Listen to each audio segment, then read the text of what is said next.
आज की हमारी कहानी है तानाशाही। अरे ओ महारानियों, यह तुम्हारे महलों की तरह नौकर नहीं है, काम कर लो। शांति की ये रोबदार आवाज़ सुनकर उसकी दोनों देवरानियां आशा और सुनीता अंदर तक कांप जाती थीं। जरा से फुर्सत के पल भी दोनों एक साथ नहीं गुजार सकती थीं। दोनों के पति कमल और सुशील उनके बड़े भाई रामचरण के साथ एक ही दुकान पर काम करते थे। बात दोनों तरफ एक जैसी थी। वहाँ दुकान पर दोनों भाई अपने बड़े भाई से एक शब्द नहीं बोल सकते थे और यहाँ घर पर दोनों अपनी सास कम जिठानी से एक शब्द नहीं बोल सकती थी। सास के तो उन्होंने देखा नहीं था और जेठानी केवल नाम की ही शांति थी। दोनों भाइयों का रामचरण के आदेश पर दुकान के काम में लगे रहना और घर में शांति के आदेश पर आशा और सुनीता का घर के काम में लगे रहना अब नियति बन चुका था। हालांकि कमल और आशा की शादी को अभी 1 साल और सुशील और सुनीता की शादी को सिर्फ 8 महीने हुए थे। दोनों देवरानियां देर रात को जब घर के काम से निपटती तो अपने हारे थके पतियों से कोई शिकायत नहीं कर पाती थीं, लेकिन पतियों को सब कुछ पता था पर वो व्यवस्था से कुछ ना कह पाती। दोनों भाई अब सब कुछ जानते और समझते थे पर कुछ कह नहीं पाते थे। माँ बाप के मरने के बाद भाभी ने बड़े भाई को ऐसा काबू में किया कि वो तो कुछ ना देखते थे और ना ही कुछ बोलते थे। घर में सिर्फ शांति भाभी का ही राज था। बड़े भाई के 2 बच्चे थे, एक लड़का और एक लड़की। दोनों भाई अपने उन भतीजों और भतीजी से जान छिड़कते थे पर भाभी ने कभी अपने देवरों को नौकर से ज़्यादा कुछ समझा नहीं। हर बात में दुबांध करना भाभी की आदत सी बन गई थी। दोनों के दिल में भाभी की वैसे तो हर बात चुभती थी पर एक बात आज भी उनके दिल में नस्तर की तरह चुभी हुई थी, जो कमल और सुशील की शादी से पहले हुआ यूँ कि एक दिन तीनों भाई एक साथ खाना खाने बैठे। भाभी ने पहले बड़े भाई को खूब देसी घी में चुपड़ कर रोटियां खिलाई और जब कमल और सुशील खाना खाने बैठे तो देसी घी का डिब्बा एक तरफ रख दिया और डालडा से रोटी चुपड़ कर दोनों भाइयों को खिलाने लगी। यह देखकर कमल ने हिम्मत करके भाभी से कहा, भाभी हमको भी देसी घी में चुपड़ कर रोटी दो ना, बड़े भाई को भी तो आप देसी घी की रोटी देती हो। इतना सुनते ही शांति भड़क गई और बेलन नचा कर बोली, हाँ तुम्हारा बाप बहुत ज़्यादा छोड़ गया है और तुमने बड़े महल खड़े कर दिए हैं जो तुमको भी देसी घी की चुपड़ी हुई रोटियां चाहिए। पर भाभी, बाप तो हम सभी भाइयों का एक ही था और अब बड़े भाई ही हमारे पिता हैं, तो आप ये दुभांत क्यों करती हैं?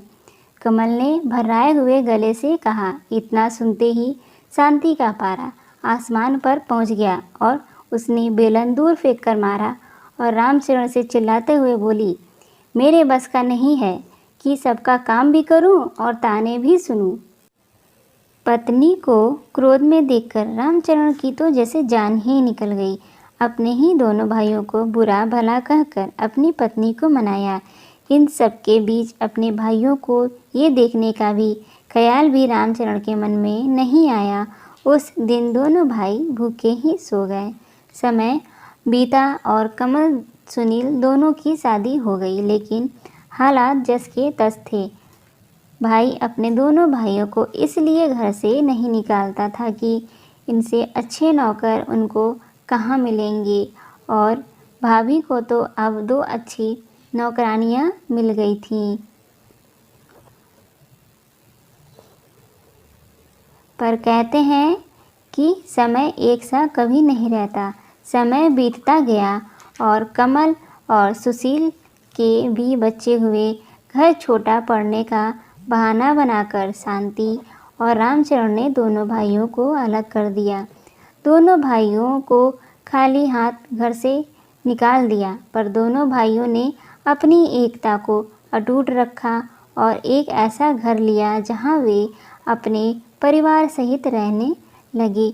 भाई के व्यवहार से भी दोनों का मन खट्टा हो गया और दोनों भाइयों ने अलग अलग नौकरी कर ली और सुखपूर्वक अपने परिवार में मगन रहने लगे। शांति खुश थी कि दोनों भाइयों को बिना कुछ दिए सब कुछ उसका हो गया। समय अपनी गति से चल रहा था। एक दिन रामचरण और शांति के बेटे का ब्याह हो गया। शांति बड़े अरमानों से अपने बेटे के लिए बहू लेकर आई थी। शादी बड़े भाई ने अपनी पत्नी प्रेम के चलते अपने दोनों छोटे भाइयों को न्योता नहीं दिया था।